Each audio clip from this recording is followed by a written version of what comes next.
ತಮ್ಮೆಲ್ಲರಿಗೆ ನಮಸ್ಕಾರ. ಇವತ್ತು ಬೀದರ್ನಲ್ಲಿ ಒಂದು ಒಳ್ಳೆ ಸುದ್ದಿ.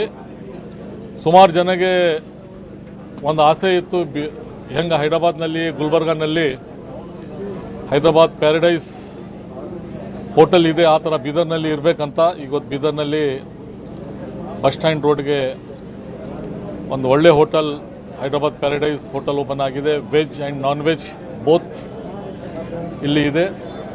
ಮತ್ತು ಇವ್ರದ್ದು ಓನರ್ ನಮ್ಮ ಹರೀಶ್ ಭಾಯಿ ಅಂತ ಇದ್ದಾರೆ. ಅವ್ರದ್ದು ಸುಮಾರು ಕಡೆ ಬ್ರಾಂಚಸ್ ಹೋಟೆಲ್ದು ಇದೆ. ಇದು ಒನ್ ಆಫ್ ದಿ ಬ್ರಾಂಚ್ ಬೀದರ್ನಲ್ಲಿ.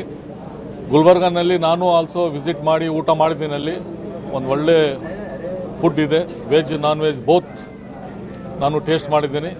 ಇವತ್ತು ಈ ಕಾರ್ಯಕ್ರಮದಲ್ಲಿ ನನ್ನ ಜೊತೆಗೆ ಮುನ್ಸಿಪಾಲ್ಟಿ ಅಧ್ಯಕ್ಷ ಮೊಹಮ್ಮದ್ ಗೌಸ್ ಅವರು ಇದ್ದಾರೆ, ಬಿಲ್ಡಿಂಗ್ ಓನರ್ ವಜೀರ್ ಸೇಠ್ ಅವರು ಇದ್ದಾರೆ, ಮತ್ತು ನಮ್ಮ ಬಸವರಾಜ್ ಅಟ್ಟೂರ್ ಸಾಹೇಬರು ಜೊತೆಗಿದ್ದಾರೆ, ರಜನೀಶ್ ವಾಲಿ ಅವರಿದ್ದಾರೆ. ಸುಮಾರು ಗೆಸ್ಟ್ ಇವತ್ತು ಈ ಕಾರ್ಯಕ್ರಮದಲ್ಲಿ ಹೋಟೆಲ್ ಓಪನಿಂಗ್ ಬಂದಿದ್ದಾರೆ. ಅದ್ರ ಸಲುವಾಗಿ ಬೀದರ್ ಜನತೆಗೆ ನಾನು ಒಂದು ರಿಕ್ವೆಸ್ಟ್, ತಾವು ಎಲ್ಲರೂ ಬಂದು ಟೇಸ್ಟ್ ಈ ಹೋಟೆಲ್ದು ಮಾಡಬೇಕಂತ ಹೇಳ್ತೀನಿ. ಧನ್ಯವಾದ.